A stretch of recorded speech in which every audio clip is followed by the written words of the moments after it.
Radio. Wrestling podcast featuring Ramen Bomber and Rav and the one and only Peanut. Woo! Jobber Radio. Jobber Radio. Jobber Radio. Jobber Radio. Bitches. Are you as turned on as I am, Matt? Yeah, it was a little kinky. That was hard to watch in a bad way. I want to plug Bailey. You asked if we want to. Yeah, I want to plug her. Goldberg, Brock Lesnar, go. Lesnar's going to kill a 50-year-old man in the ring. What's going on, guys? Welcome to Jobber Radio. I'm Jake, a.k.a. Bomber. We got the three-man band here today. We're talking, first of all, Matt Zion. He's back. He's not sick anymore. What's going on, dude? Oh, man. I had bronchitis for 15 fucking days. I was sick and couldn't do jack shit. Yeah. So, yeah, it's nice. It's nice to be able to breathe and actually sleep and do things. There it is. And we got Scott here. He just celebrated Thanksgiving in Canada because, he's Canadian. What's going on, man? How was it?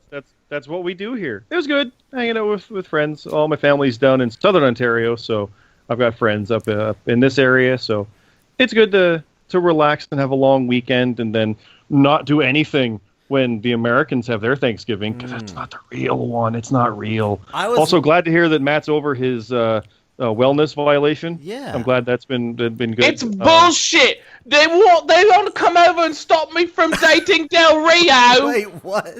Alberto, my boyfriend. You're gonna stop talk it. See, I thought it was just the liver enzymes. You know, you'll get your Punjabi match next time. Don't worry. She totally stabbed him, by the way, right? Like, are we all in agreement here? She's the one that stabbed him. Dude, so, and I'm thinking they were kind of into it, and that was like I went on a rant. That was going to be a thing. I went on a rant last episode. You weren't here, dude. Oh, did you ever? Yeah, she stabbed him. His story has changed 20 times. She fucking stabbed him. Dude, this is... Oh my god, I still blame him somehow. I don't know how, but I blame Del Rio. I don't know how I blame Del Rio. I like it kinky with the Brits, and she went right. And we got she totally fucking did it though, and you know what's sad, and I hope I'm wrong, but I think if we update our death pool, I'm putting them both on it. Both of them. I think we're getting like a double suicide Romeo thing. Juliet deal, huh? They both seem like nightmares, and they shouldn't be together. They should be together. It's. I just don't even see the connection anyway. She's hot. That's the connection. She's hot, and he has a lot of money. Yeah, but the money. That's right. Yeah, he's well off. Yeah. Yeah. And she's like easily still smoking hot. I'd let her stab me as long as I can stab her with my dick. And I think that's what happened to Del Rio, and suddenly I can't make the pay-per-view. That's a fair trade. And yeah, that's a fair trade. But anyway, your wellness violation has been resolved. That's good. Yeah, but we are here. I was going to ask a whole thing about the Canadian Thanksgiving, but we kind of totally bypassed that with the stabbing incident. But well, you got me curious. No, I was curious too. I was wondering. I've never call me dumb, ignorant. I don't know what you want to call it, but I have never really heard anything about Canadian Thanksgiving.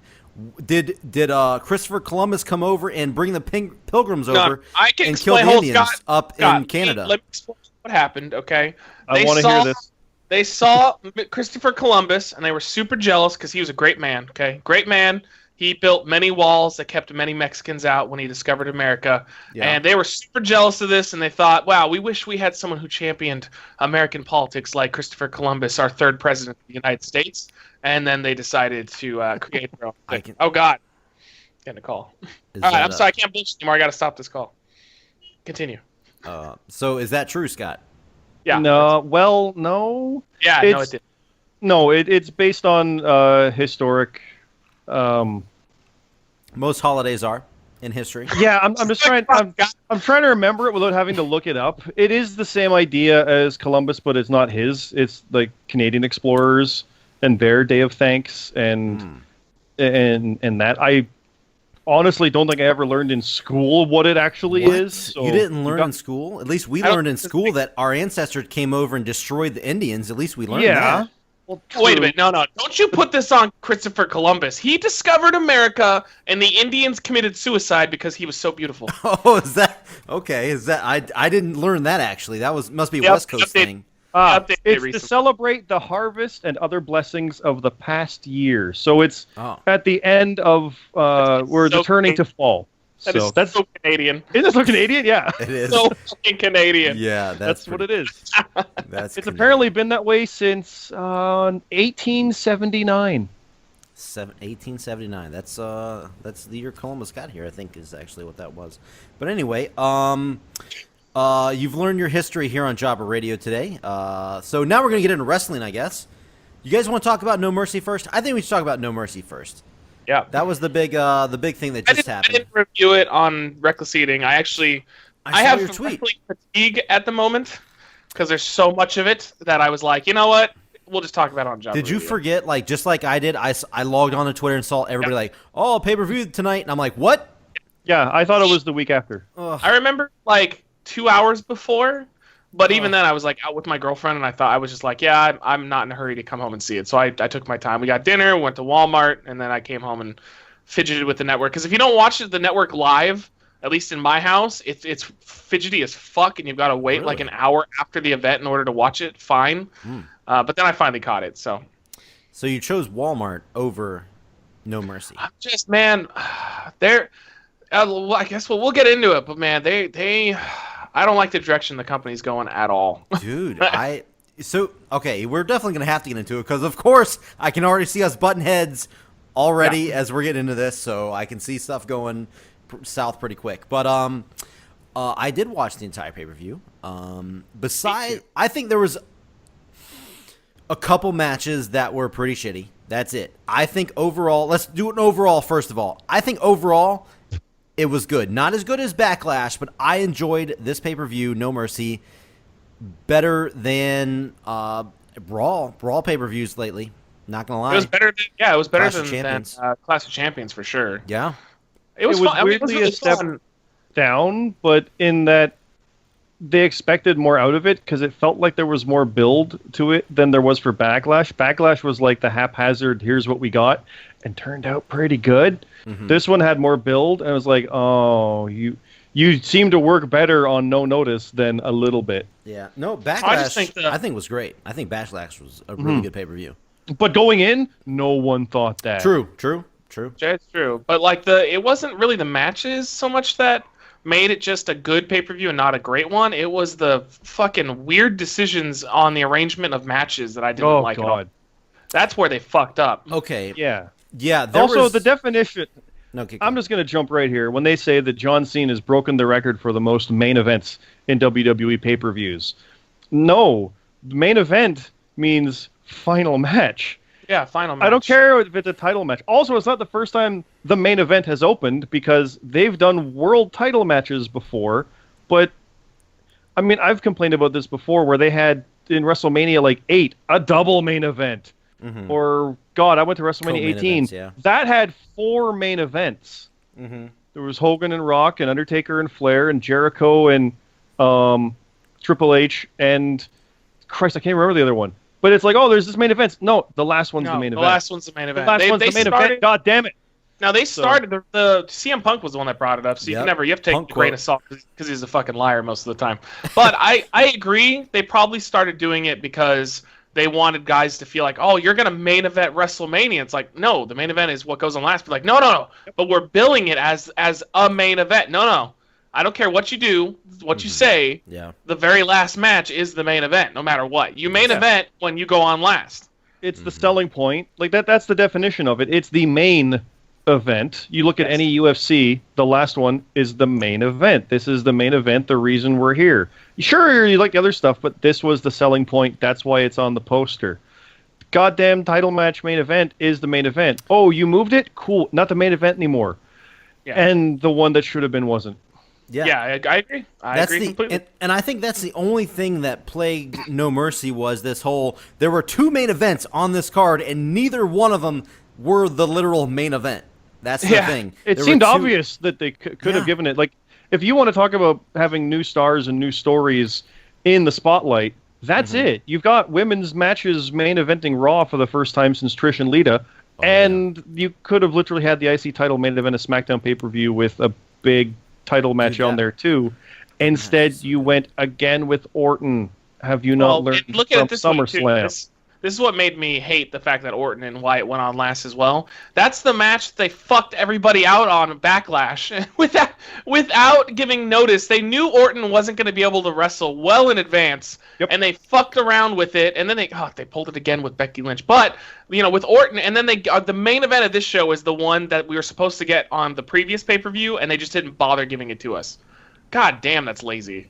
That's so lazy. It's lazy and frustrating, and like the Miz and Ziggler seems so obvious that it should have been the main event. Perfect choice for the main event. And story-wise, even you're putting this in title every match way on first. Miz comes in to Bryan and says, "I'm your main event." He's been saying that. You put me in this match. It's his career. He deserves the main event too. Let's throw Dolph a bone one last time. It would have been even that much more dickish.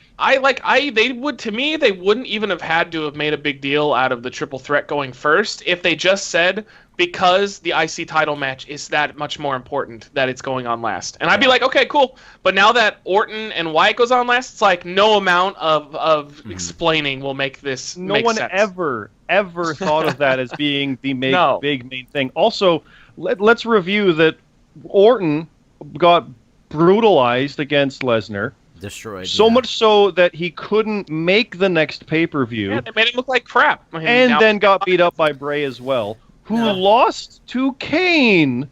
And now that's our main event pair. They're booking. So that's what I'm getting. Hell? It's not the people they have or the people who are on top. It's the booking is just confusingly abysmal. And by the way, 3-hour SmackDown.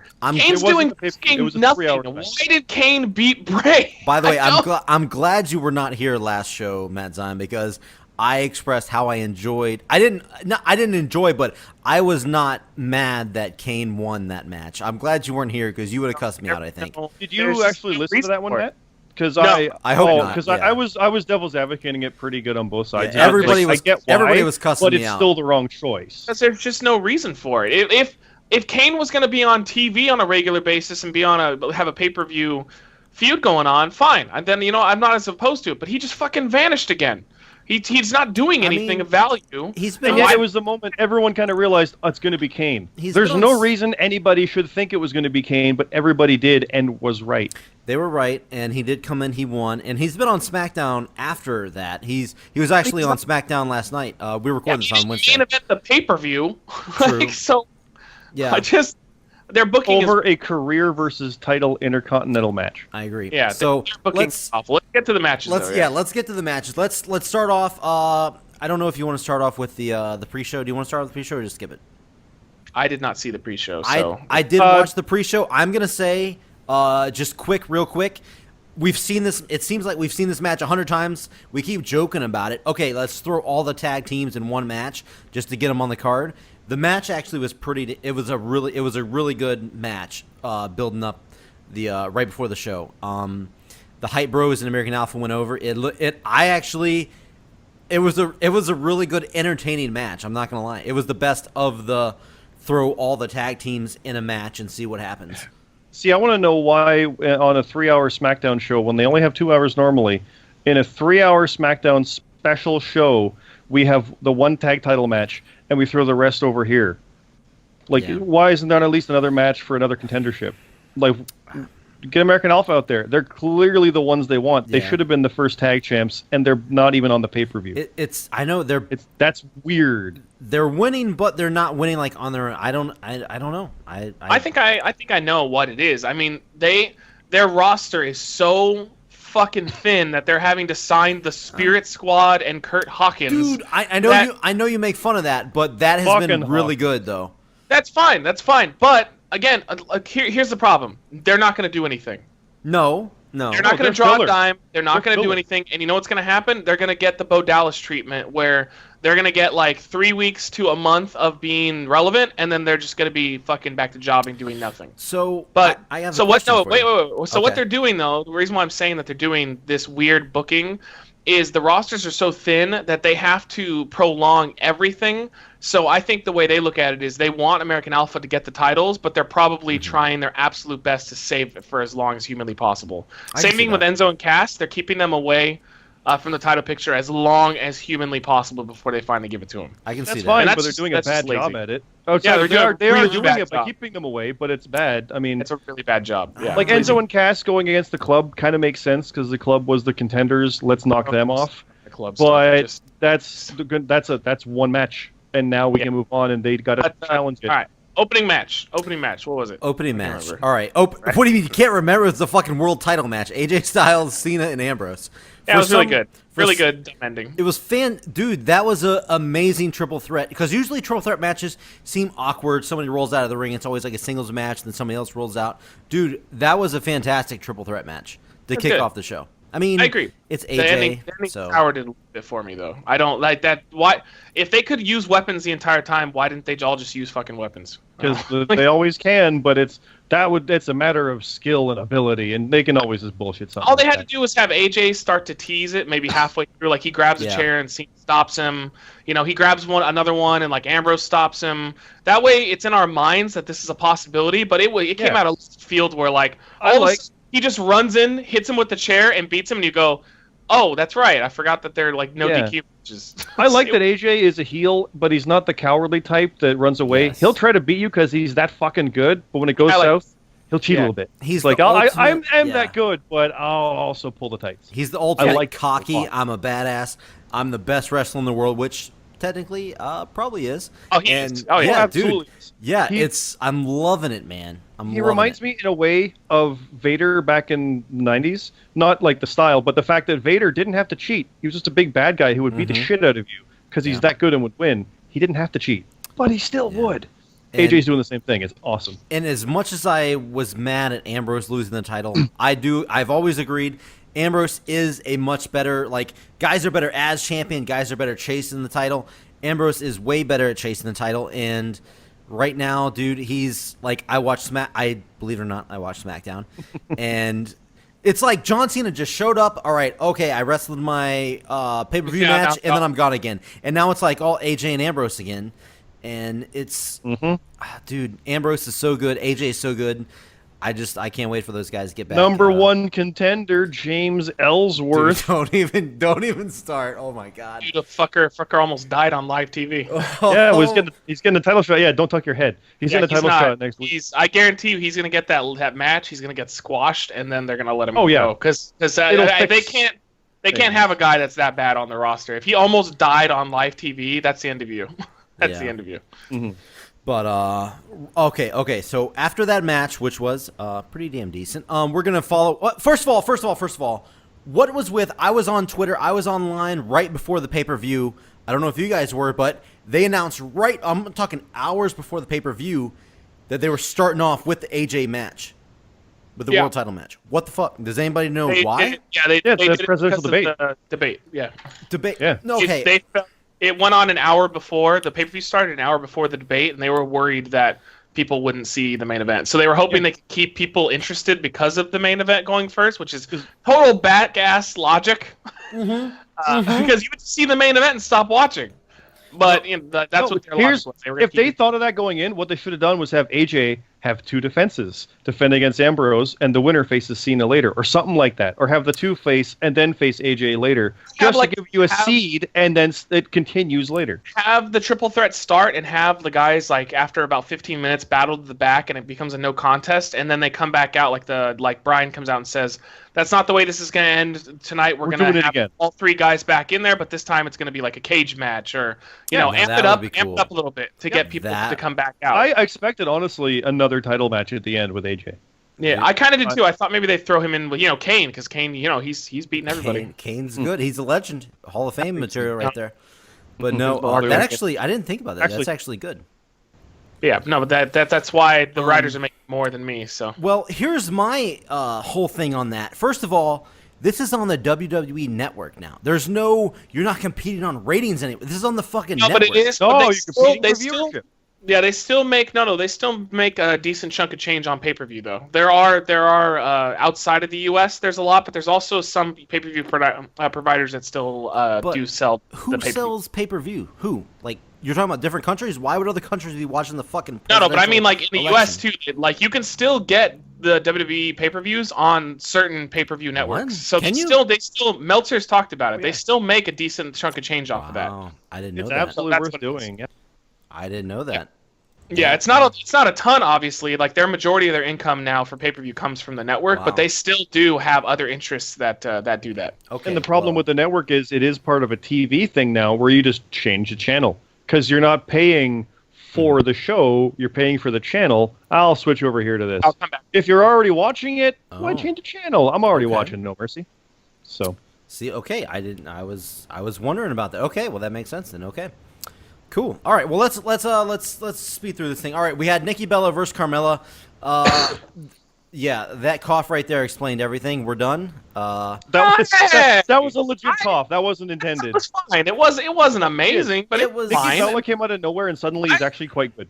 I like Carmella too. I like Carmella. Considering you got to see how green she is. Obviously, she has not been a wrestler for very long. No. But I think she's fine the way she is. I like her. I liked her a little more as a babyface. I thought that she would have more time than she would get over as a babyface, because that's why they apparently turned her, because she wasn't getting a good reaction. But I still think give her a little more time, and I think that people would have liked her.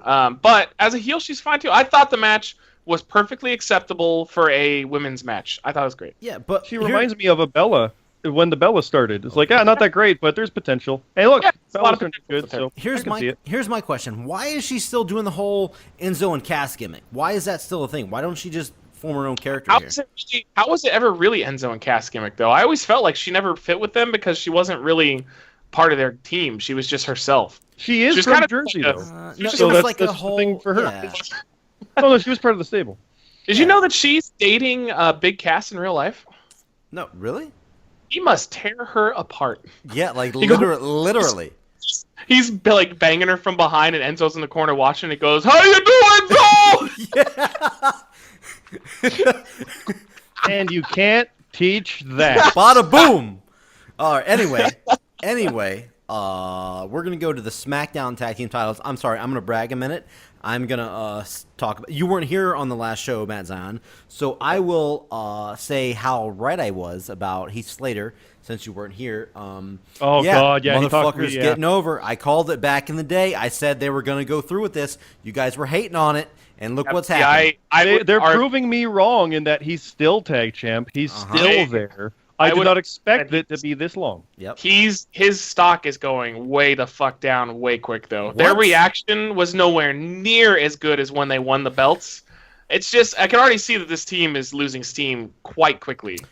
I honestly think the Usos should have just taken the title. Not yet. It's a little premature right now. But I do agree.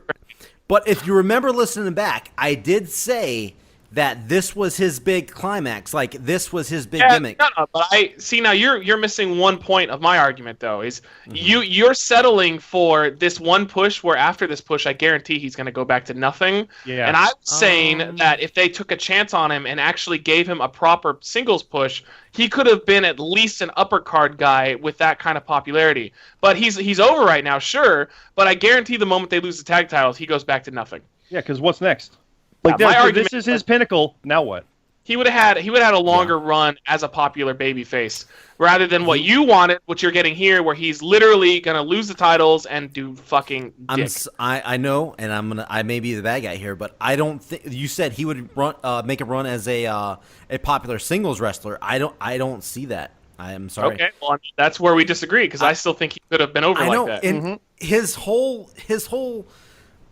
Yeah, this is probably where we definitely disagree, because I feel like this is his calling. This is his, like, once they lose, him and Rhino, they can do the little feud where Rhino is banging his woman, because obviously they've been teasing that, where they had his whole family out there. Yeah.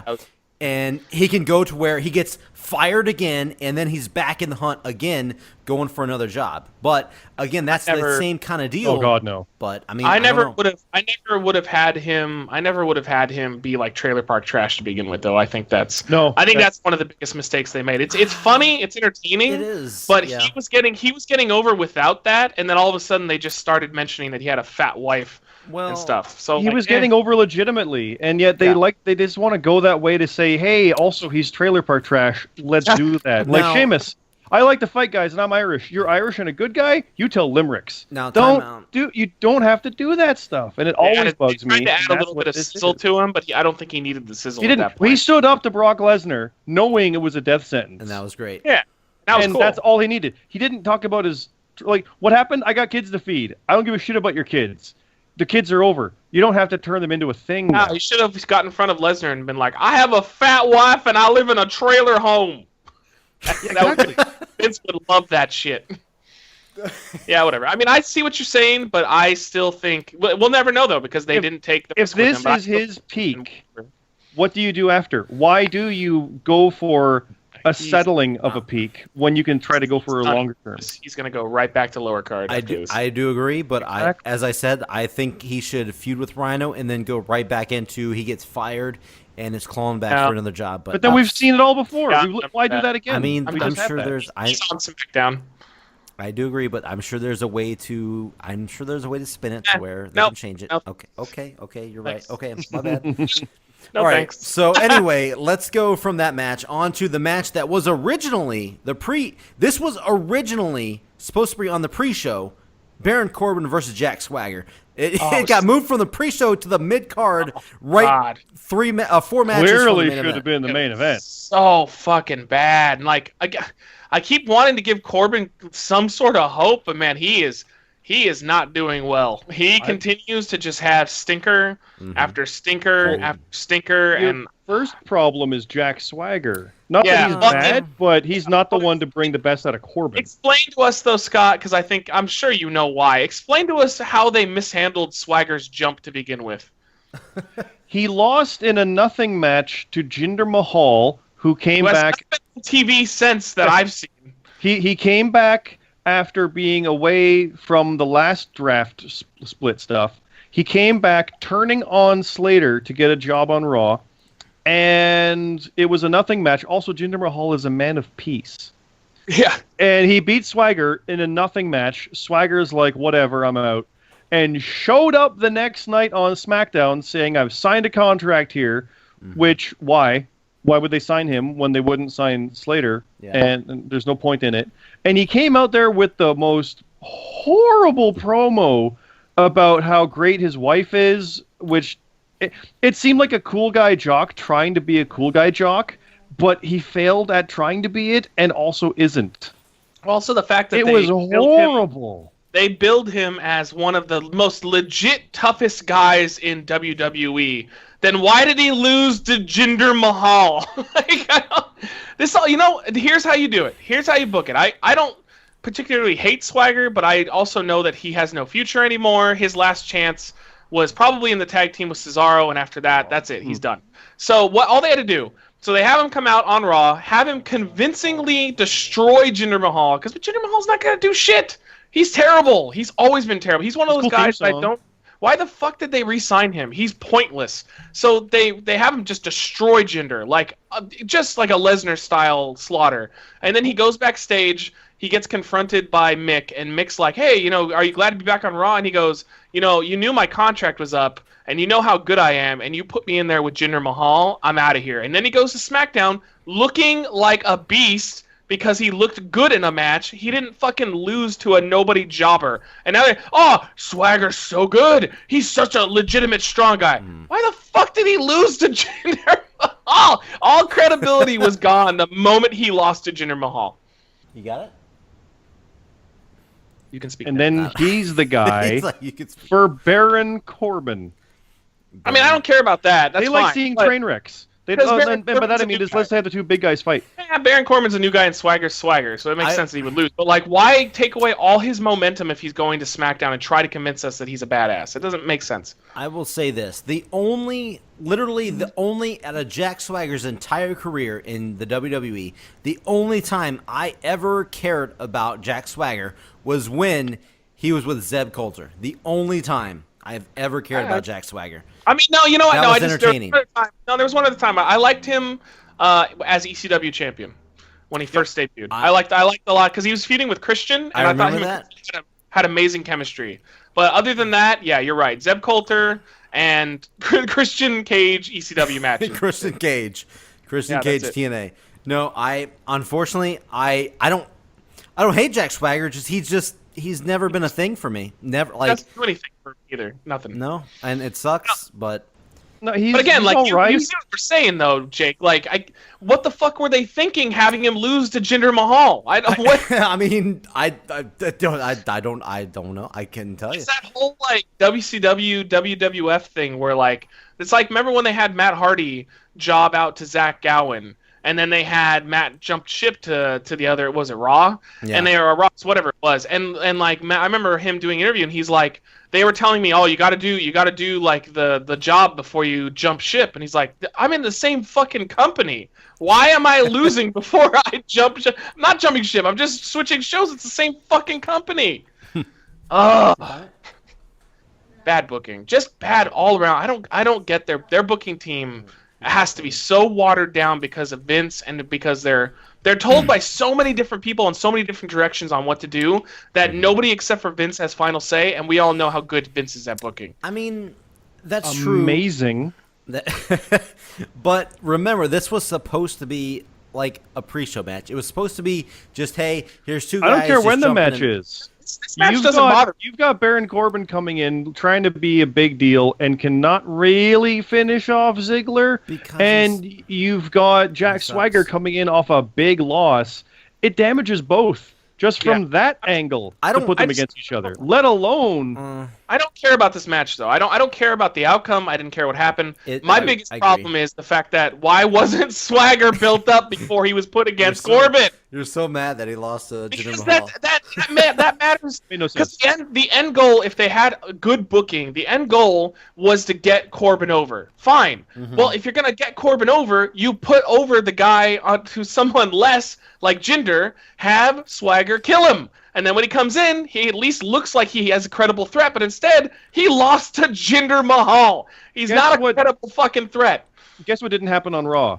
Jinder promote the fact that he's beaten Swagger. Right, he should. Did nothing. Because he's a nothing. They brought him in to be a jobber. Why the fuck did he beat Swagger? I will say this. I think we spent way too much time on this one match. But it's indicative of kind of everything. That is true. That's true. I can't remember a single spot from the match. That's how uneventful it was. I remember the wasteland or whatever they call the shit. His finish, Baron Corbin hitting the finisher on Swagger, which was impressive because Swagger's not a small dude. So that was pretty impressive. But other than that, yeah. I'm still waiting for Corbin to impress. The only thing I thought about this match while I was watching it, I'm not gonna lie, was when we recorded way back when on WrestleMania, the WrestleMania podcast, when I said I thought that Kane should have won the Andre the Giant Memorial Battle Royal instead of Baron Corbin, and you guys were fucking hating on me. But yeah, no, I still hate that idea. I know you still hate it. I know. Kane, Mark Henry, and Big Show should be losing to people on their way out. They shouldn't be beating anybody. Baron Corbin. No, Corbin was the one to win it, but he's dropped the ball. They dropped the ball with him too. It's not it's both sides. Can you really blame him though? 100%. Well, he's just not think good. I mean, he has. No, I mean he's not. I agree with you, but I mean there's other people that are in WWE right now that aren't that good that they at least book okay, so they look decent. But with Corbin, they put him against Ziggler, a guy who's half his size when he came in. So immediately it looked like Corbin couldn't beat a guy half his size convincingly. And then they put him in the ring with a dude who lost to Jinder Mahal. I know. Don't forget too, he had a cool moment on SmackDown when AJ was looking for a partner, and Corbin's like, "Screw you! I want your title. I'd rather fight you." Like, yes, all that, more of that. Have him be everybody's villain. His character is good. Just his wrestling is quite awful. It's quite bad. And his body. But anyway, So is mine. So I'm not going to judge. But anyway, we're going to go straight into what should have been the main event. Dolph Ziggler versus The Miz. Absolutely. Title versus career. Dude, I'm not going to lie, guys.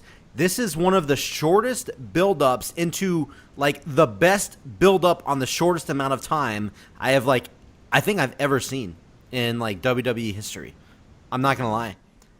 Like, out of nowhere, this build-up to this match was fantastic. All bringing in the Spirit Squad, talking about the whole promo. Did you guys watch the promo on SmackDown where The Miz, ran the video package that talked about Ziggler's career and all this kind of stuff? Did you guys see that? No, I did not. I saw that. It was really good. Dude, that was one of the best, like, packages or whatever you want to call it. It was like a WWE Network, WWE DVD about, like, how success became failure. It was a legit looking one, but about how shitty Ziggler's career kind of was. And yet he did good, and yet no, and yet. Yeah, it was good. Dude, this match, I think, was built up fantastically, which is why I think this... Because Ziggler and Miz has fought, like, a million times in the past. In, like, 50 times for the Intercontinental title. But this match was built up so good that this is easily the best between the two. And it mattered. Dude, they rocked it out. Everybody that has been listening to the show knows that I am not a Miz fan, but I think this... To me personally, I think this may have been the Miz's best match that I've seen, in my personal opinion. So that's my input. It was probably Ziggler's. I'd say it's Ziggler's best actual like one-on-one match. I still think his best moment was the Survivor Series booking. I really enjoyed that, but this was his best actual wrestling match. The only negative I have to it is, I really didn't want to see Miz lose the belt. I thought Miz still had a lot of fire under his title reign. But you know what? It's good at the same time that he lost it, because I don't want Miz to start New Daying it. Because New Day is going through and destroying tag teams, making them look like crap, just so that they can prolong it and get the record. And I am so against that. So maybe, this is Miz at his peak. It was time to get the title onto somebody else, and maybe now we can push Miz in another direction, hopefully towards more of a main event type thing. Because right now, Miz totally deserves it. Oh, yeah, Miz deserves it. It would have been great if Miz kept it and added Ziggler's retirement to it, because there's always ways to bring him back. We've seen that. Yeah. But I do like that he lost it, because we've already seen, like, he's mourning the title. It's lesser now. And I'm like, okay, yeah, he's still a glorious dickbag. This is great. So even if he gets it back, or if he goes after Ambrose in the world title picture, if that becomes a thing, who knows what'll happen? Yeah. I mean, I'm all for it. I bit hook, line, and sinker, man. I thought Ziggler was... I don't know why. I thought he was going to... I thought he was on the way. Like, I thought he was going to, like, go on a couple-month break. I thought he was gone for a while.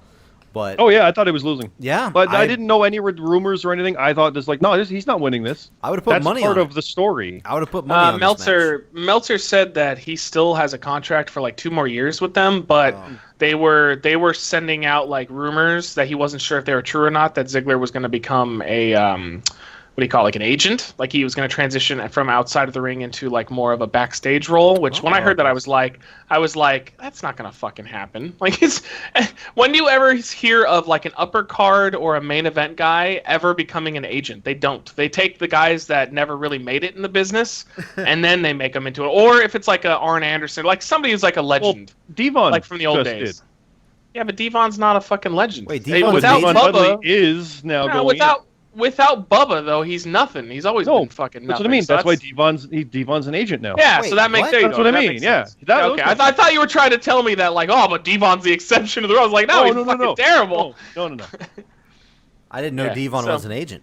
I didn't either. There's pictures of him backstage at Raw promoting the new game. No, it's okay, dog. All right. No. So, what are your guys' thoughts on the actual match between Ziggler and Miz? There wasn't very much that I would even complain about. I don't remember there being any really standout-ish blown spots or anything. I really liked the false finishes at the end. I was a little like irked when they had the Spirit Squad come out, because I was like, oh god, don't hurt, because but the flow of the match was going really well, and sometimes when they have a run in like that, it kills it dead in the water. But it didn't do it. It actually fit in nicely. I thought it continued the story. But so yeah, I didn't really have anything to complain about. I thought it was really good. I just part of me still is kind of sad that Miz lost, but hopefully, like I said, he moves on to higher up the card and to better things. Well, I know he's gonna. Because I watched SmackDown. I know he's gonna keep feuding with Ziggler for a while, but no. Yeah, when Spirit Squad came out, they were building everything up. Like I think pretty much everybody thought Ziggler was gonna lose. So when Spirit Squad came out, they're like, "Oh my God, this is how he's gonna fucking lose. This is it." And all the shit happened, and then Miz hit his finisher, and it's like, "Holy shit, fuck this." And then Ziggler kicked out. It was amazing. The crowd was fucking roaring. This was easily the biggest pop of the night was this match.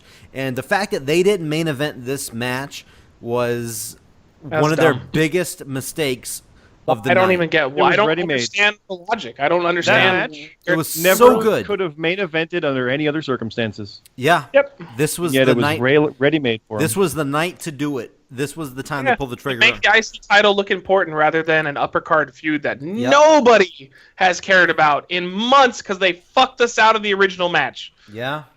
Makes no sense at all. Like they were doing those little promos for Orton and Wyatt throughout the night, trying to like give it that big match build up. That should have been what they were fucking doing for Ziggler and Miz the entire time. Every match they were like doing a little like, oh, coming up tonight we got Bray Wyatt versus Randy Orton.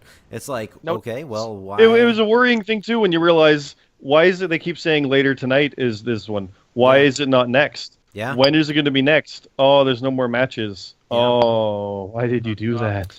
And okay, so we're gonna go to Naomi and Alexa Bliss.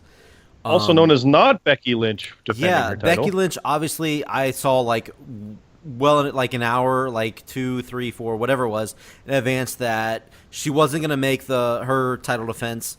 And Alexa Bliss, I don't know what was going to happen in the match, but I knew that she wasn't going to make the title defense. So tell me, obviously, I don't know how you guys would know, but tell me how Alexa Bliss, the number one contender, fights Naomi, and then Naomi wins. I think it makes total sense. No, it makes sense. How? I like it. No, well, shows the division is strong.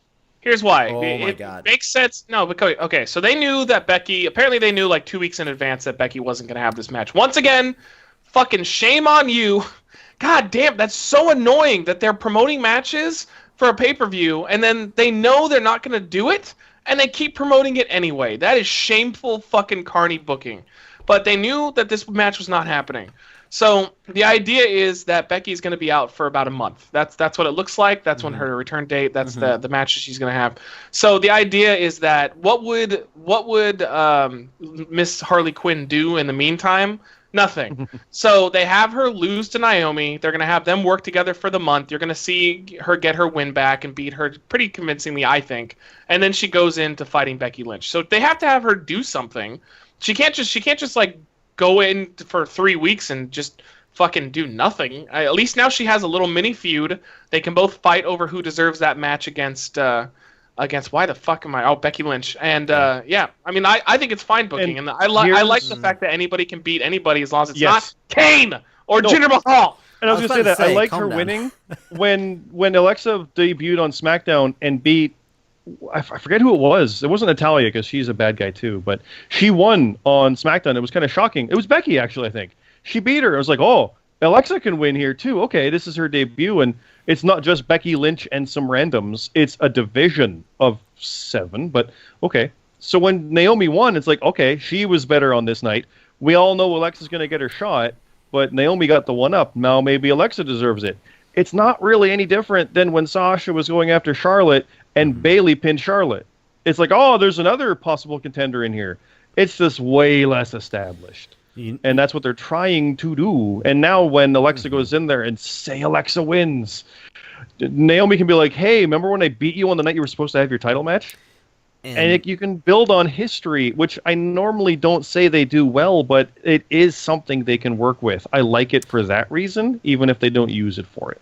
And I know, because this is basically, I just thought about it. I'm kind of shitting on Naomi winning, and this kind of like, actually, when Zion said it, it kind of like completely brings back the whole Kane coming in and beating. This is almost like a rehash of what they just did on Backlash, when Kane came in and beat Bray Wyatt, who obviously shouldn't have even appeared, and then came in and got the big win. It's almost like a complete... Don't forget, though, that Orton cost know the Wyatt. difference between that? Is Naomi has a future in the company for the next 10 years, and Kane is at the very tail end of nothingness, has not been on TV doing anything, and all he continues to do is be completely irrelevant, and they didn't even capitalize on his victory. He just beat him, and then he just went on and did nothing. Now I know... So here's the thing, though. Orton interfered, causing Wyatt to lose to Kane. That is true. Nobody interfered, causing... But that's what I mean. That's wrong. No one interfered to cause Naomi to win. Naomi did it Kane, on her own. Big Show, and Mark Henry should no longer be beating. I'm fine. No, I agree. I agree with that. Main event. No. There is no. I don't care. There's no excuse. These people should be enhancement talent. That's the good part. Big Show can barely fucking stand up. Mark Henry is bloated up to like 1,000 pounds, and Kane is an 80-year-old Republican. I think he's 900. Or a Green Party member. I think he's 900. Get him the fuck. All three of these guys shouldn't be in the fucking ring anymore. They're terrible. Now, I know you hate Kane, but I know you don't watch SmackDown either. He just main evented on SmackDown. You made me not want to watch SmackDown because of that sentence. It was a good match though, but okay, I agree. No, it's not. They had a cool finish. It was a cool finish. No, he took. I guarantee he took a bunch of moves and he planted his knee on every front face bump that he takes. No, it was a cool. Hey, just because he does that to the pedigree doesn't mean he does it to every move. He does it with he does it with the RKO. He does it with a choke slam. I don't even know how that's fucking possible. No. He's like, he goes in midair and he just fucking twirls himself so he can land on his knee. God damn it! I'm so sick of the fucking old 80-year-old people beating the younger guys. That shouldn't fucking happen. But dude, it's It's not. No, it's not anything. Because Bray looked significantly weaker. Even with the Orton interference, it looked fucking bad for Bray. Okay. And that makes the main event look ridiculous. Exactly. Exactly. Yeah. All right, so that takes us to the main event, as you just heard.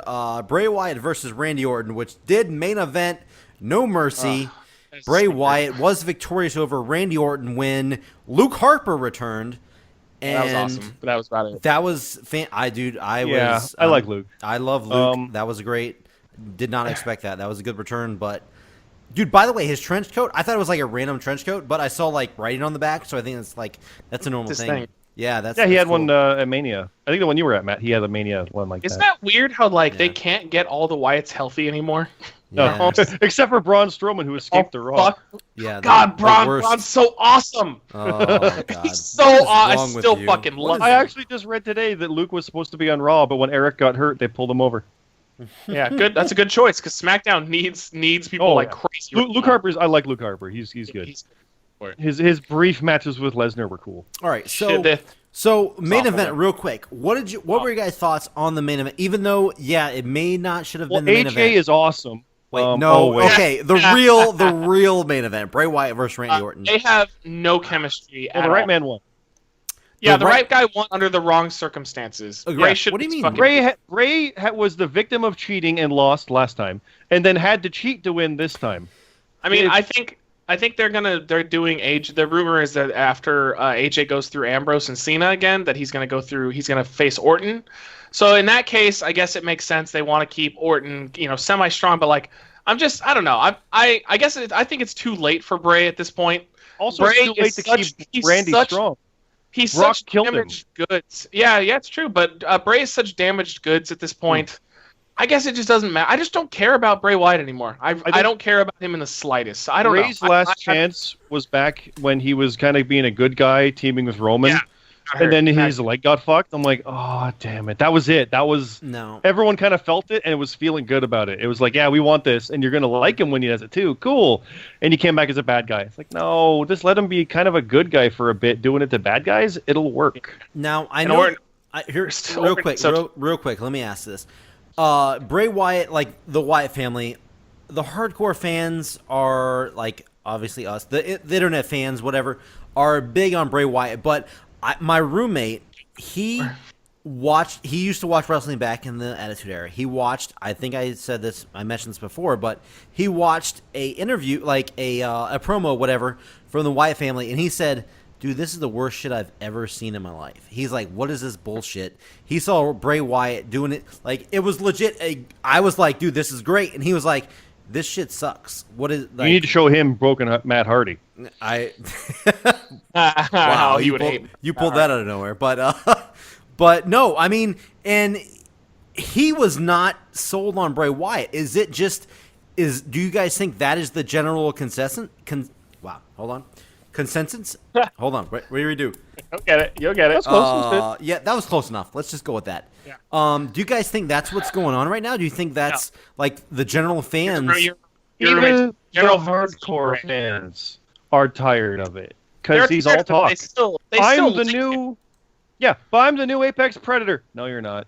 I'm the new face of fear. No, you're not. You keep losing. You can't say you're the new thing when you keep losing. I love that he's still like saying that after Undertaker beat his ass at WrestleMania. Mm-hmm. And then he comes out and goes, "Oh, well, Taker's not here, so I'm the new face of fear." And then 7 months later, he's like, "I'm still the new face of fear." Undertaker and Kane beat the shit out of him cleanly in a tag team match, and then afterwards they disappear. I'm still the new face of fear.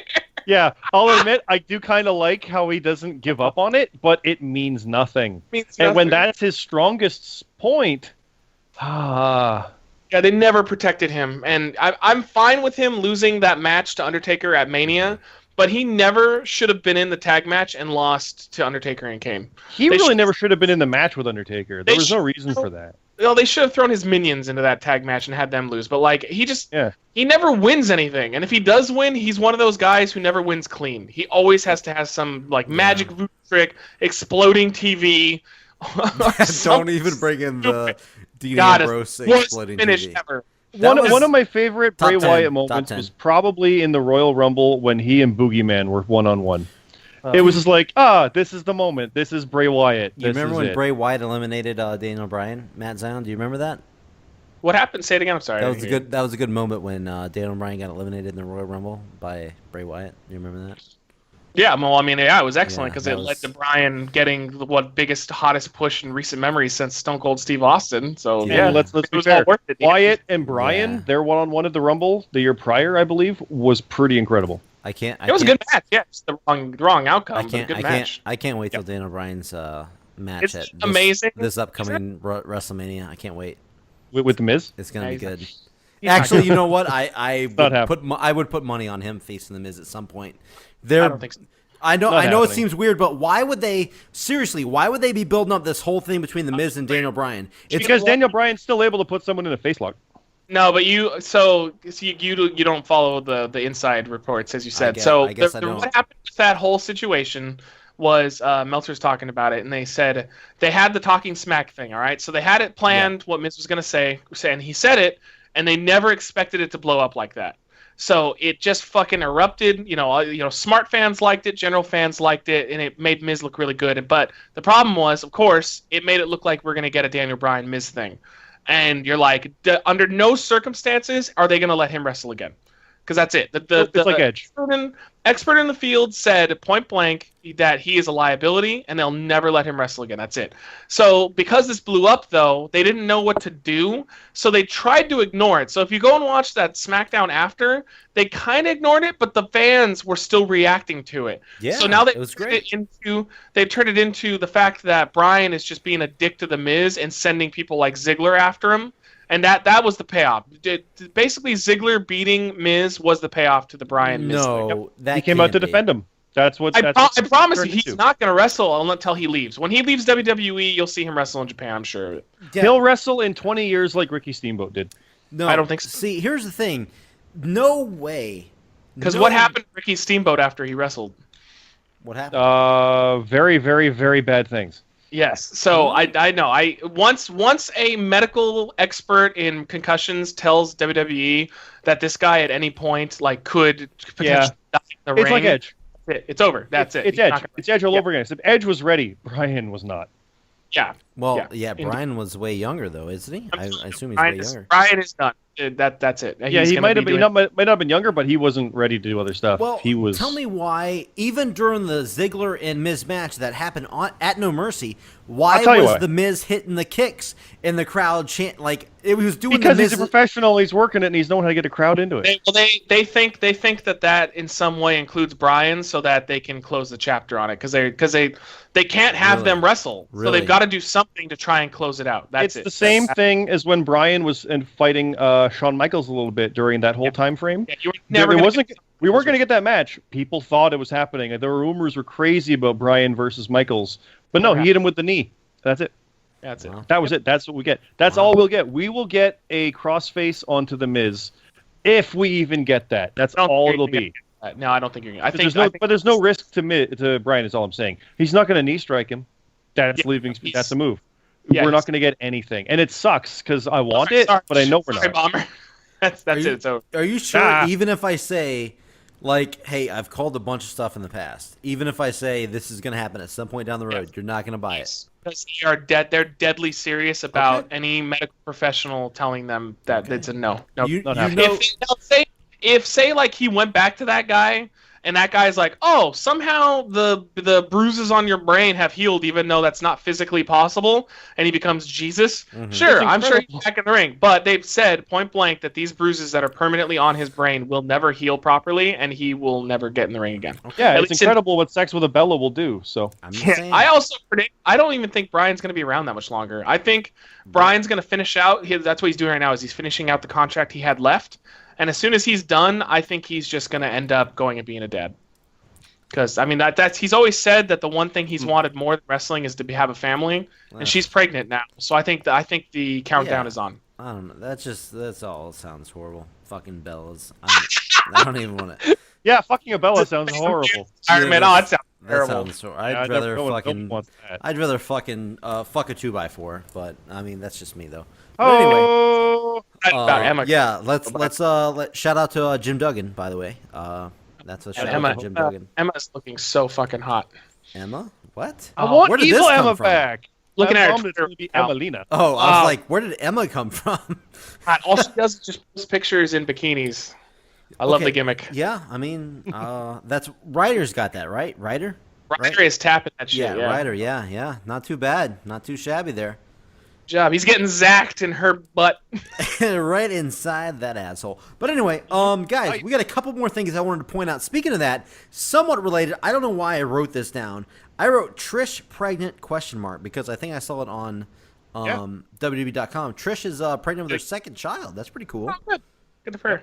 Yeah, fuck her. Okay, anyway, going on down the list. Going down the list. Okay, for real though. No Mercy aside, the biggest thing going on right now, you know it, I know it, everybody knows it. The biggest news article in wrestling right now is Goldberg versus Brock Lesnar coming up at, everybody says No Mercy. Or sorry. Survivor Series. Sorry. I don't know why did I say No Mercy? Because I'm looking at the website right now. That's why. Survivor Series. That's what they say. What are your guys' thoughts on Part 2, Goldberg, Brock Lesnar, go? Stop putting Lesnar against people he's already fucking faced. Especially so tired of this. 50-year-old Goldberg. God damn it. And like they're saying that Goldberg just came off of double knee surgery. Lesnar's going to kill a 50-year-old man in the ring. He's 49. But you got to promote that video game. He's 49. He's 49. He's not 50 This is going to yet. be absolutely. I'm glad anybody who thinks this is going to be good has no idea what's coming. Here's two things. I'm glad it's not going to be at Mania, because apparently that was the plan. Me too. Freeing up Lesnar to face Shane McMahon, because So Goldberg and Lesnar at Survivor Series. Here's my favorite part. It's going to be in Toronto. They're going to boo the fuck out of that Bizarro World style. Are you going? It's going to be amazing. Lesnar's going to be a god. No, I'm not going. What? You got to go. I don't blame you. That's a flight. There's no match that they've Toronto's set far away. And it's sold. The sale. I thought the on sale was this week. Yeah. Like there's. I don't. By the way, I'm not going. But it's Goldberg and Lesnar is not a draw. They're not gonna what? Jim. What did you just repeat that? Repeat that for the fans. What would have been what would have been a fun match to do? Goldberg versus Cena, or Goldberg versus anybody that he hasn't already fucking faced. Dude, This I is would rather seeing line. Goldberg versus Ryback. No, don't. I don't be that guy. legitimately Don't would be have that preferred guy. that. Don't Because be you know that what's going to guy. happen? Please don't. be that Lesnar guy. lost the first one, so he's just going to win this one. Don't. No, be We I that don't- guy. already know the outcome. There's no chance. There's no chance that Lesnar loses this match. I think it's just going to be I a agree. bullshit DQ finish to protect him. He's not. Lesnar wins. He lost the first one. Yeah, he's not going to lose this. He's going to Exactly. So we already know. Lesnar It's not even doesn't official lose. yet, and we know the outcome. There's no fun in it. Lesnar's not going down until No. he faces like Reigns Here's eventually. Here's the thing. There's gonna. I don't even think there's gonna be a clear finish. I don't. If they. I don't think either. I think this will bleed over to WrestleMania. Everybody says it's going to be a WrestleMania. It will bleed over to WrestleMania. No, I don't think so. Well, think there's that- an opportunity here because it's a cross-branded show, and Shane McMahon from SmackDown can be there at the Raw stuff, and you can tease into your next one there. That's your bleed over for Mania. The running like early rumor, even confirmed by a lot of the insider people, which I'm really happy to hear, but can change. It's so far away. But they're talking about Joe and Lesnar at Mania. So Sweet. I heard Lesnar and Owens at Rumble is a rumor. So I'm like, that all sounds good. Yeah, We let's got to put get some Goldberg. people that he's never faced before. Yeah, I love me some Goldberg. So, But see, the thing is, That was in '98.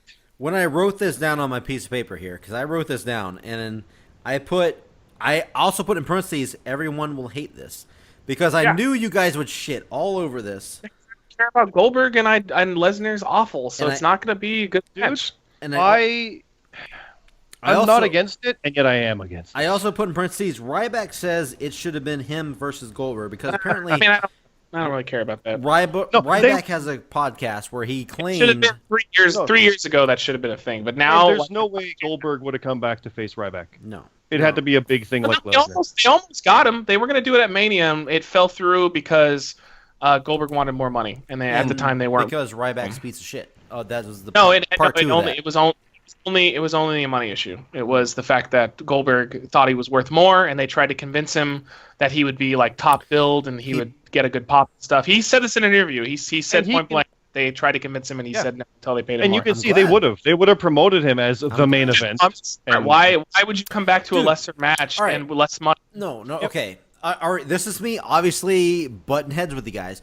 Listen, the only reason things went south at WrestleMania between the two was because they knew both guys were gone. And again, both guys are going to be gone, but this is not going to be like a main attraction. Stone Cold is not going to be part of it. This is not going to be a big, like... No, this I is say going. that. Or to, is this he? going. Yeah, This is gonna. I want Austin. You're This is right. gonna close out the entire show, and You're you right. fucking. You're right. The main event I was was like thinking Brock WrestleMania. Lesnar did. They're gonna set this entire pay per view on this one match, You're guaranteed. You're right. Why didn't I just say that? You're right. Yeah, You're the right. pressure is going to be 1,000 times worse than it was at Mania. And look at how they folded on their first match under a decent amount of pressure. It's going to be at least 10 times the amount of pressure. That was a smart gotta on admit- Madison Square Garden crowd. This will be a smart Toronto crowd. It was more than a decent amount of pressure, though. You got to admit that. They are fucked, It was, though. You massive think amount of they're going pressure. to do a good match? It's going to be Bizarro match part 2, This or was in it's Square Garden. This was in the Garden. Their last match. Yeah, but like you said, they're in Toronto. It's yeah, this is Bizarro. Toronto. They're Bizarro gonna- World. You want to talk Bizarro World? This is gonna be amazing. They're going to cheer for Lesnar, and they're going to boo Goldberg, and it's just going to be whatever. It's just, ugh. God damn it. Honestly, I want to see it for the train wreck, but I don't want to waste another Lesnar appearance, and I don't want to waste the first Goldberg in 15 years. Why not just put Goldberg against anybody else, though? No, I don't think it's going to be a one-off, though. I mean, he may do a small run like he did before. Okay, you might be God, right that no. it would be, I but I don't don't think want it. I want it to be a one-off. I don't want more fucking Brock So Lesnar you and want Goldberg matches. to? No. I don't mean between the two. I mean, like, Goldberg comes in and goes on to do, like, 3 or 4 more matches. Like, I'm not a full year like he did Sting? last time. Sting? Did you say Sting? You just fucking I said say like Sting. Sting here and there. I think that if no. Goldberg sticks around, though, that they're going to try and milk their feud. They're going to have like an Undertaker Lesnar thing going on with it. And I dude, don't. Nice. It'll be similar to Sting in that he's very infrequent. Like I could honestly see that, and I'd be okay with that.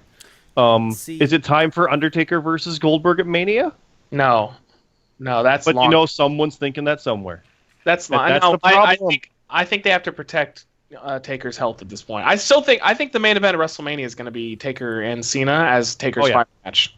I think I think Taker's finally done. They're going to market it as a retirement match, and we're gonna get that to close it out, which would be a great main event, by the way. I mean, maybe. Yep. I would also like AJ. What? What do you mean maybe? Oh. I would also like AJ versus Cena, and Cena winning the 16th world title. I think that would be a great time too. No, they're not gonna put the main event of WrestleMania as a match that we've seen multiple times in the year. It's gonna be something that's AJ fresh. making history on tagging up with Ric Flair for the #1 championship ever.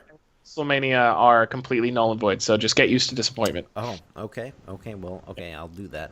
But no, I mean, guys, main event. AJ not gonna be the main event. It's gonna be Cena and Undertaker or one of the two. Okay, but let's look at the Goldberg Brock match. Let's look at the Goldberg Brock match real quick, guys. So you guys hate it. You guys hate it. I don't hate it. I just know that there's better things they could do. Okay, so Scott, what is your opinion? Again. My opinion is I love the fact that it's happening in that weird train wreck kind of way, in that I never thought it would. We always hear the rumors, and holy shit, here it comes. But we already know the outcome. It's 4 years too late. I don't see the point in doing it now. Like, the ship has sailed. If we're not going to get Undertaker Sting ever, why are we getting Goldberg Lesnar 2? Arguably one of the worst matches ever, getting another one? I'm shaking my head. But I want to see it. It's like, I do. Let me ask this real quick between you guys. Everybody in the whole world, in the wrestling world, knows how bad these guys, their first match went. You guys, you two don't think they're going to come in knowing how bad that went, and they're going to give everything in the world to turn that shit around to make sure they put on the best match possible. Lesnar can, Goldberg can. Here is my counter argument. Please let me know the last time Lesnar gave anything his all, no matter how the match was. How was that Ambrose match at Mania? Yeah. Okay, yes, against Ambrose, because Lesnar probably came in and like, who the fuck's Dean Ambrose? And fuck that guy. He came in. He put on. He had a real fight to prep. He didn't want to risk. He's not putting against anything. Ambrose. Yes, against Taker, he's put on good matches. Against Cena, he's put on good matches. Ambrose at the biggest WrestleMania crowd ever. Yeah, but I'm not going to give my all for that. Lesnar probably looked across the ring and saw Ambrose and said, "Who the fuck is this jobber?" And that's the mindset that he's in. Yes, he had many encounters before that. He had the fast lane match. How many suplexes can Goldberg take before he dies? Yeah, that's what my argument goes. Is that you're like, oh, they're gonna give it their all. Oh, you mean so he's gonna, instead of doing 20 suplexes, he's gonna do 30 because that's it. Like there's no, Lesnar doesn't give his all anymore. Basically, the crowd determines whether or not a Lesnar match is good. If the crowd is super hot, then it can be at least fun. But if the crowd's whatever, then it's just Lesnar doing the same match you've seen him do for the last 2.5 years. And here's my hope. Toronto had that Roadblock show with Lesnar against the Wyatts, and they were amped for him. So I'm hopeful they're going to be just jacked for Lesnar. And I have a hatred for Lesnar's lack of caring about his matches now. Here's my question to you, Zion. Do you think Lesnar's going to come in and just suplex the shit out of Goldberg? Yes. You do. Let me know what match he's had in the last year where he's proven otherwise. But it's Goldberg. It's Goldberg. Doesn't matter if it's Goldberg. He doesn't give a fuck. You're taking into account that Lesnar cares. Where I know for a fact he doesn't give a fuck. I know he does. He is Baron Corbin's character. I agree. I know that. So why would he care about Goldberg? He's just because taking Goldberg. the match and see whatever. I don't know. Why does that mean anything? They sandbagged each other 14 years ago. Because why are they going to have any better interest now? They were both on the way out. Goldberg has said that he's ready to get back in there. He wants to do a final run. Goldberg probably cares a lot, but I think Lesnar's one of the only guys when he does an interview of any kind that he's being 100% sincere, because he talks the same way during his UFC stuff. I mean, everything's the same. And he's asked about Goldberg, and every time he just goes, I mean, it's a match, I'll take the money, and I'll beat his ass. But what passion. There's such passion behind that promo. He doesn't give a Bomber, he doesn't give a fuck. I know. The sooner you realize that, the sooner you'll realize that Lesnar just doesn't care. I know. It's going to be the same thing that we always seen. It's not going to differ. He's going to hit some suplexes. He'll take a spear, and then Goldberg will go in for another spear, and then he'll pick him up and give him the F5, and that'll be the end of the match. So it'll be under 10 minutes. So under 10 minutes. Wow. I'm saying now. It'll be under 10 minutes. Or Heyman will just cause a DQ, and then we'll save that finish for WrestleMania where they'll do it. Yeah. They'll do the spear. His match with Orton wasn't that long, but his matches with Triple H were long as fuck. That's when they were like kind of good. Dude, after the Reigns thing, things changed. Brock has put on I know Brock does not give a fuck. I know, but he has put on good matches. When he came in against Cena, he's put on good matches. But he doesn't have to anymore. Please, I love Lesnar, but he doesn't have to when he's not doing it. Post Roman Reigns, what has been a good Brock Lesnar match? After Reigns, I agree. There hasn't been, but you don't think years? It's almost 2 fucking years. But guys, as a competitor, you know how bad their match was received back when they fought at WrestleMania. You know how bad it was received. You don't think either guy is coming in like, you know what? They're going to come together, guys. We got to do something better than that. That's presuming they have passion like Daniel Bryan or Edge or CM Punk to try to outdo themselves. They're both paycheck guys. No, but I'm not saying that is a bad thing, but they're not that kind of guy that you're trying to make him out to be. I agree with you. I think Goldberg cares. Otherwise, he wouldn't be coming back. He does. Lesnar doesn't give a single ounce of fucks. And I believe that. I do believe that. And I believe Goldberg does care. All of a sudden, he'd do more than just his usual shtick of suplexes just because it's Goldberg. He doesn't fucking care. The only reason I think he will is because of their previous match. That's the only thing I'm saying. Previous matches. Wrestling to him is just a performance of whatever. He shows up, he throws guys around, and he goes home to his wife and fucks her silly. That's it. Did you know that one of Brock's sons is named Tank? That's the kind of guy we're talking about here. A huge fan of. One of his sons' name is Tank. Yeah, he doesn't give a shit. I'm just telling you, he doesn't. Yeah. And yet, at the same time, I want to see the match.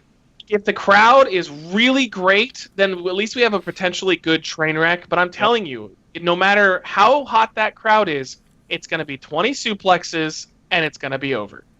The end. And it's a fucking Lesnar match. Here's what we're going to do on Java Radio right now, a month out, if they do wrestle at Survivor Series.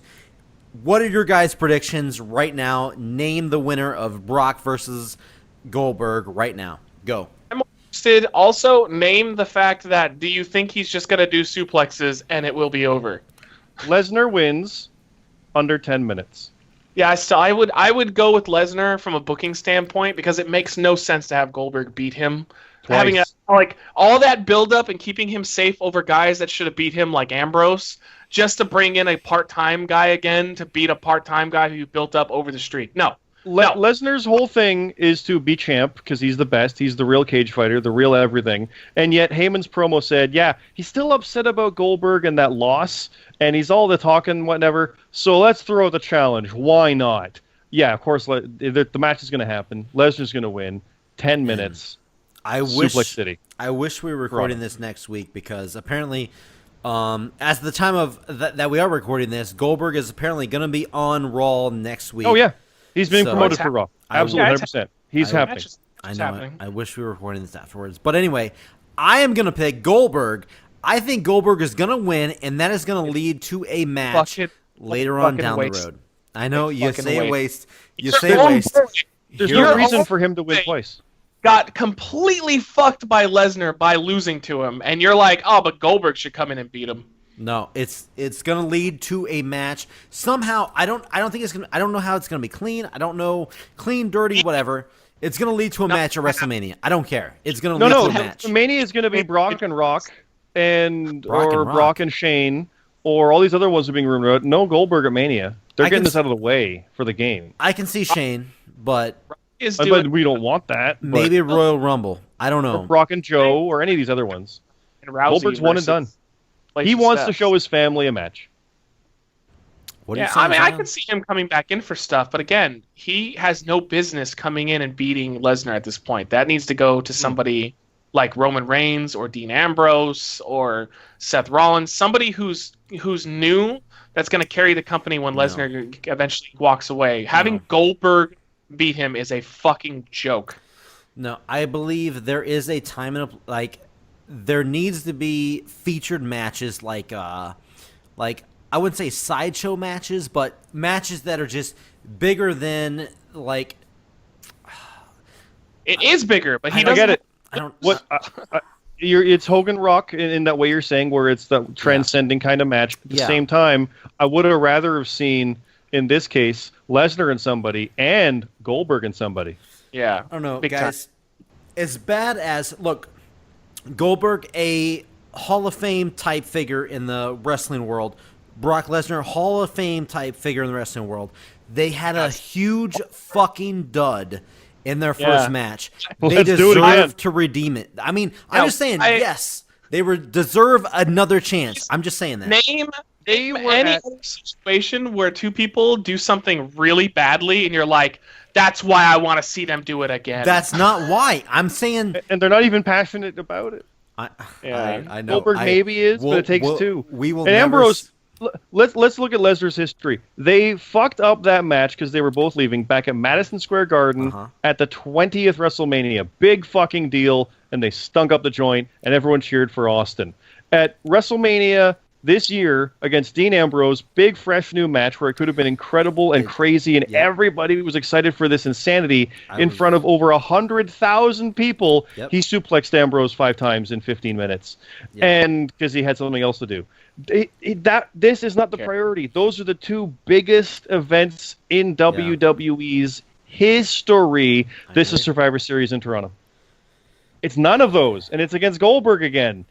It doesn't add up. Guys, I will happily tell you I was wrong after it happens. I will. It'll be a spectacle for sure. But my argument is he should not in any way, 99.9% confident in any way, shape, or form, be losing to Goldberg. The first guy besides Undertaker that beats him should not be Goldberg. Nope. This all would have been fine if Ambrose had just fucking beat him at Mania. I have a question. Just have Ambrose beat him, and then I don't care. Yeah, have him lose to Goldberg. It doesn't fucking matter. Goldberg hasn't even been wrestling for a decade. That's the thing. I know we're going long, but I have to ask, why do you say anyone but Goldberg? Why do you think Goldberg is not anyone? Anybody he hasn't been wrestling for a decade. Yeah, anybody but an old part-timer. Give it to one of the guys who's going to be on the roster and can use it. Otherwise, it's pointless. If Goldberg beats him, then that magical moment that he could have later with Reigns, when Reigns finally gets his win on him, means fucking nothing because he already lost to Goldberg. How about this, Matt? I bet you'd agree with this. It'd be better if Kane won because at least he's on the roster. Oh my God, Kane! Nope. Give it to Goldberg. Give it to Goldberg. All right, Jake, I've changed my opinion. Give it to Goldberg. I'm on the Goldberg train. Kane's on the roster. Nope. I'm on the Goldberg train. Let's beat him. Flip-flop to Goldberg. Nope, I'm officially going Republican. I'm done. I can't. Team Goldberg. Kane is Democrat, so I can't do it. Yep, there it is. But all right, one last topic. Let's round this show out. Let's wrap everything up here. We'll go into more detail later on down the road, but guys, Hell in a Cell, Sasha Banks versus Charlotte, the first ever women's Hell in a Cell match. What are your thoughts on that? I have a few complaints about it. I mean, I think it's fine that they want to do it. Here's my complaints. It's a booking thing again. Yeah. Not them. I think that they could have a wonderful match. One, they're not going to let them do anything crazy. You're not going to see them jumping off the cell or anything like that. Well, so the fans are going to be disappointed about that. They don't. The last thing they want is to have a woman being seriously hurt on live TV. So they're going to keep it safe. It's probably going to be like a lot of stunt work. It's going to be more like instead of having a Mick Foley Undertaker Hell in a Cell, it's going to be more like Mick Foley, like Cactus Jack Triple H Hell in a Cell. That was a great Hell in a Cell though. Yeah, but it's more manufactured. I mean, it doesn't look like it's risky, or like Rikishi going off the top into the truck. That was great. Like it looked fine. It looked fine, but it also was really fake and manufactured compared to like Shane going off the top looked crazy and deadly and scary. You're not going to see anything like that between the women. So to me, having a Hell in a Cell where you know they're going to protect the women and not let them kind of take risks is a little and the other thing that I don't like is the fact that it's not the only Hell in a Cell. If they're really serious about this, then it should be the only Hell in a Cell, and it should main event, and that's it. No Reigns, Rusev in the Hell in a Cell. No potential Rollins and Owens. Hell in a Cell. It's Rollins Owens. Always wanted. It's Rollins. Yeah, Owens. I just want one. I've hated this TNA booking forever. It waters the fuck out of the Hell in a Cells. I'm fine with having a Hell in a Cell pay-per-view. Oh, there you go. Yeah. I'm fine with them having the Hell in a Cell pay-per-view. I've come to terms with it, even though I hated that for a long time. But one Hell in a Cell pay-per-view, close out the thing, keep it special, and I wouldn't have a problem. But yeah, having 3 of them, it's just going to be another match. It's going to be like DX versus Cody Rhodes and DiBiase, where like, do you remember that one? Because it fucking sucked. I do. I remember that. Don't forget the McMahons and Big Show against DX. Yeah, that they all fucking sucked because they're just a match instead of being special. Remember when they announced? They're doing it to do it. They announced the 6-man Hell in a Cell at Armageddon years and years ago, and I remember going to school the next day, and me and my friends going, "That's not real, right? Like they never put 6 guys in there. It's already dangerous with just 2 guys.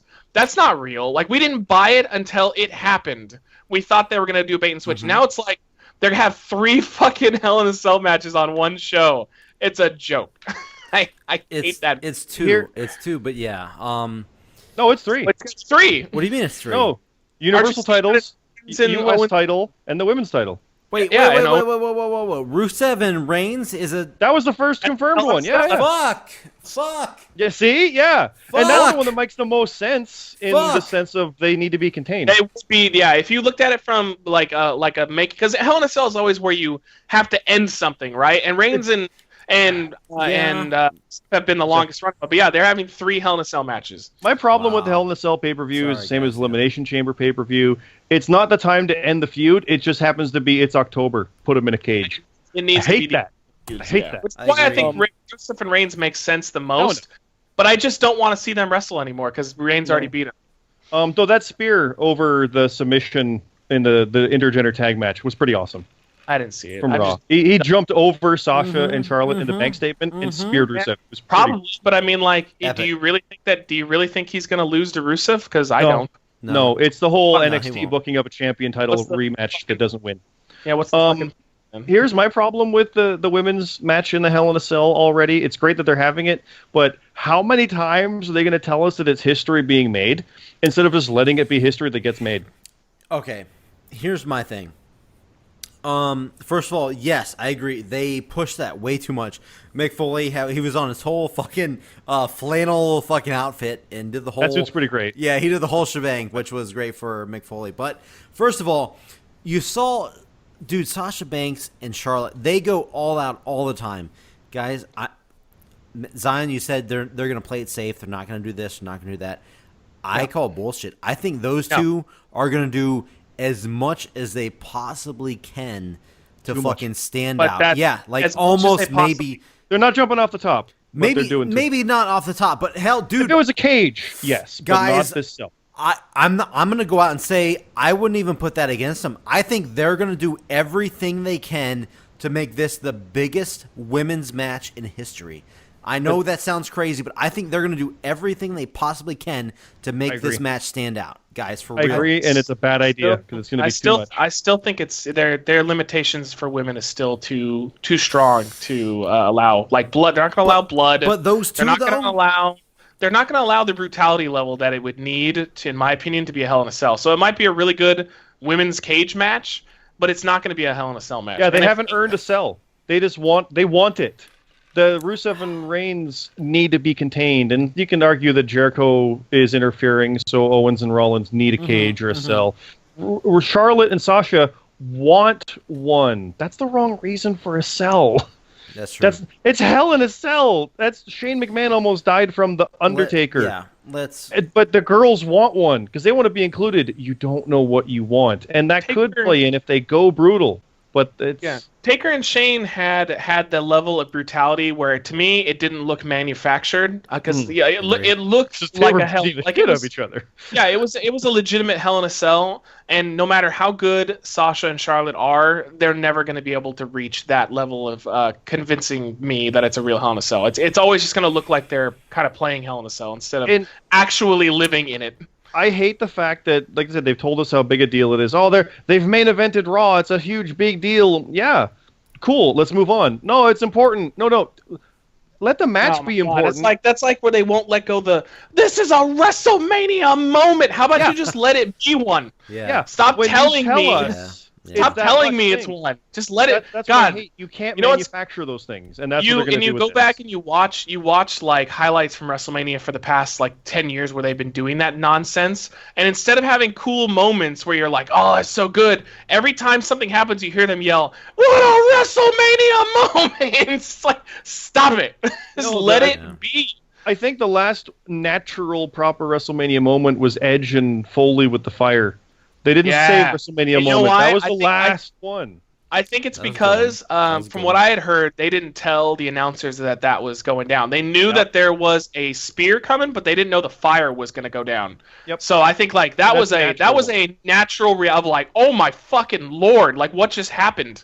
Yeah, but everything else has been manufactured. Look how much of a moment this is. It's like he walked to the ring with a band. I hate when they have to tell us. They have to tell us that something's good as opposed to just letting it be good. And that's a fundamental flaw in storytelling. So there you go. That's our writing team. Yep, that's very true. It's just a different type of announcers too. But I mean, I think out of all the three Hell in a Cells, Sasha and Charlotte's going to be the better one. The only reason I don't think that Rusev and Reigns can go above them, because I think that they have the natural story that goes into it. Yeah. But I'm done with them because I'm over it. It's already done. Like why are you done?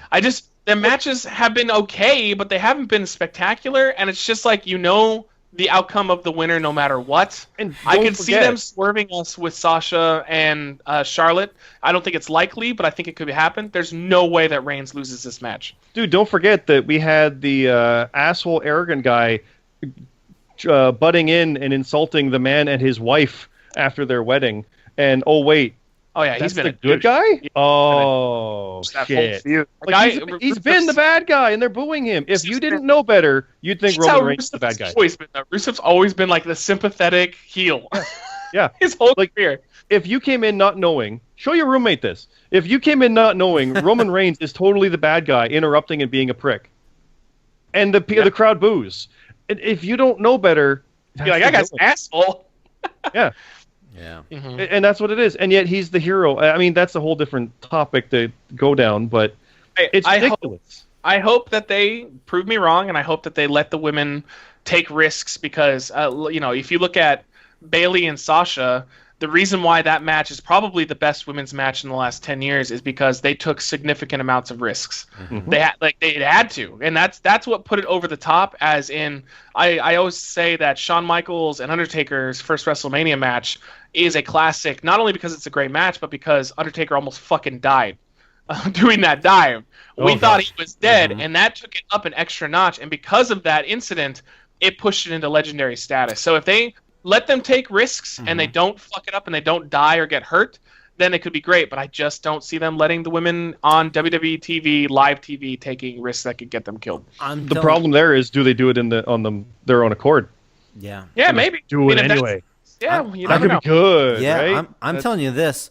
They're going to have to tell them, no, don't do that, compared to what they're going to do in that Hell in a Cell match. I think they're going to be like, no, don't, no matter what you do, don't do that.